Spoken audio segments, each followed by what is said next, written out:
Els socialistes només se'n recorden de la regeneració democràtica només ara que hi ha eleccions al Parlament de Catalunya. Ara sí que se'n recorden, només se'n recorden de Santa Bàrbara quan els hi tronen amb ells, no?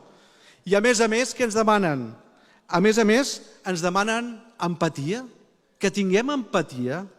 Mireu, jo, de tot el procés que nosaltres vàrem passar i vàrem patir, hi ha una fotografia que no l'oblidaré mai, no pel que vaig patir jo, pel que van patir els nostres familiars, l'endemà d'haver-nos posat a la presó. Quan el Parlament de Catalunya va fer un homenatge als familiars, el Partit Socialista va girar l'esquena als familiars i no va tenir ni la gosadia de dir-los res. On és la humanitat? On és la humanitat d'aquesta gent? On són? Que no van voler saludar ni els nostres fills, que els hi van donar l'esquena. Els I7, els espadalers i tota aquesta colla. Ara ens demanen humanitat i empatia? On eren? On eren aquesta gent?